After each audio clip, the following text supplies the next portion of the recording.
Hey guys, it's Mary, and I'm back with an all-new Raw video blog review. Before we kick out, I can't speak today. Before we kick off and get into Raw for Monday night, just want to wish everybody a happy 316 day. Go to Busted Open Nation on Facebook and Busted Open on Twitter, and tweet us or Facebook us your favorite Steve Austin moments, because there are a lot of good ones, and there will never be one like him again. Okay, Dave? So anyway, moving on. Monday Night Raw on Monday. We've got 3 Raws left to WrestleMania, and as usual, they kind of pooped the bed with this episode. I wasn't impressed with it at all. There were a couple highlights in it, but nothing that really got me amped for WrestleMania in 2 weeks. Yeah, it's 2 weeks to WrestleMania, and it's kind of like a card. But what we did get was Dean coming in the ring and talking about losing to Triple H on Saturday, and then he was confronted by Heyman and Brock, and Dean was ready for him and pulled out a crowbar, knowing that it's a street fight and it's no holds barred, and so he could do whatever he wants to try to beat the Beast, because he's going to have to do that, because Brock Lesnar is a very scary, scary man, and I fear for you, Dean.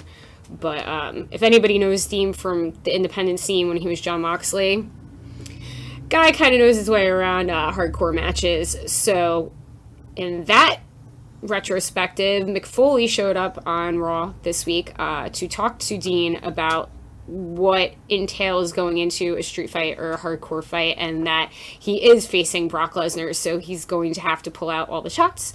And with that, he gave him a present, and he kind of passed the torch, figuratively and literally, and Dean opened his present, and it was, the guys were calling her Janice. I think it's Janice, but it's also called Barbie. I called it Lucille on Twitter as a Walking Dead reference for Negan, who's coming with Lucille. He got a bat with barbed wire wrapped around it. So I can only conclude, and the guys are like, oh, you know, it's not going to get used in the match at WrestleMania 32. I think it's going to get used. I think this match is going to be a bloodbath. Brock bleeds on every pay-per-view. Every pay-per-view he bleeds, so he's getting in a match with Dean. It's, you know, a street fight. There's going to be weapons involved. Barbie Janice is now involved. The Hardcore Legend gave Dean his prized possession, so I think we're going to see a lot of blood, and I think it's going to be a nasty fight, and I think you're going to see a side of Dean that nobody's seen before unless you followed him on the indies. So I'm looking forward to that. I've been looking forward to that match. I love any match that's with Brock Lesnar, so it should be really good. And now Dean has a chance again. Like last week, he didn't have a chance at all because he's not legitimate, but now he's got a weapon that has, you know, oh no, I made him legitimate. I'm poking fun at you guys. I love you, Dave. I really do. Triple H came out and cut a promo about how he beat Dean, and, you know, was doing the whole blah, blah, blah, blah, blah, your town stinks, all you people don't matter, you wish you could beat me, blah, blah, blah. And then Dolph Ziggler came out and confronted him, which was kind of weird. I mean, I love Dolph, but it was, you know, they keep going back to Dolph being the whipping boy now, I guess, since Daniel Bryan's gone. And he basically insulted Steph, and they gave him a match that if he won, he was able to pick whatever match he wanted at WrestleMania. But he would have to beat the game on Monday Night Raw. So Triple H fought his first match, I think it was in like 2 or 3 years, on Raw on Monday night, and it was a really, really good match. Dolph Ziggler is amazing in the ring, and Triple H, still at his age, is incredible. He's such a good overall thing for wrestling. But of course, Dolph didn't win. And then Roman Reigns came out. Then he decided to come out. So he was very heelish. He attacked Trips after the match, and when Trips was cutting his promo earlier, it was funny because the crowd they were in Pittsburgh, you stink crowd. I know you were waiting for Kurt Angle, but it wasn't going to happen. I'm heartbroken about it too, but they were really, really dead the whole entire night, and they were booing Triple H when he was cutting his promo, and the second he mentioned Roman Reigns, they started booing more, and the second he said that Roman Reigns was going to fail, they started cheering him, and it's not working, guys. Like, WWE is just not, they're going forward this. We've been saying a heel turn for almost a year now.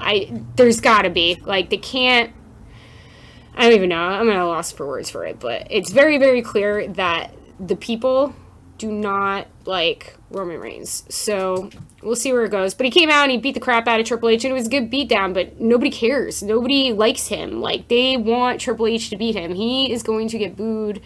The next 2 weeks is in Philly, ECW country, and Brooklyn. The guy he doesn't have a shot in hell. He's going to get booed. They're going to be all over him like white on rice. It's just, we'll see what happens. But Triple H got his butt beat by Roman Reigns, and, you know, he didn't save Dolph, which I think he should have, because it would have gotten him a little pop, because people actually like Dolph Ziggler. But I don't know. I don't make the money. I don't get paid the big bucks. So I just rant on a video blog that you guys watch for some reason, because I don't know, because you're a weirdo like me. Anyway, moving on to the main event, it was Shane and The Undertaker confronting each other with Vince in the background, and we still ain't getting answers why Taker's doing this. He didn't give a reason, but when Shane called him a puppet and Vince's bitch, he freaked the hell out, and he attacked Shane, and he beat the crap out of Shane. Shane came back at him, but it wasn't really believable. Shane wasn't very good on Monday night. I mean, I'm rooting for him, but it wasn't good. Vince, like, fed him to the wolves. Taker chokeslammed him, and then, like, he chased Vince out of the ring at one point, I think I saw.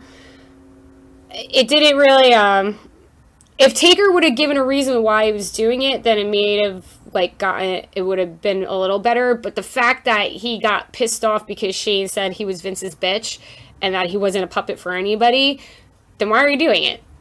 Something's got to go screwy here. I don't know. I don't know if... I still go back to, I think The Undertaker might be in Shane's pocket, and I think The Undertaker is just working him. I don't think they're going to give us, a reason or a rhyme, and maybe at Mania... Taker, for not taking a finger poke at Doom, but, like, he loses so Shane can take over the company.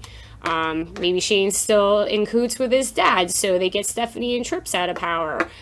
I don't know. Maybe Shane has something in his back pocket. I brought it up during the pre-meeting on Tuesday for Busted Open. I said maybe Randy Orton is in his back pocket, because where the hell is Randy Orton? Maybe Randy Orton comes back at WrestleMania and attacks, or helps Shane win, attacks The Undertaker because he has grief with the Authority. He has, that whole thing that happened when he was champ, everything that was going on with Seth Rollins, and he used to be the Legend Killer, and the biggest legend that they have is The Undertaker, so... I don't know.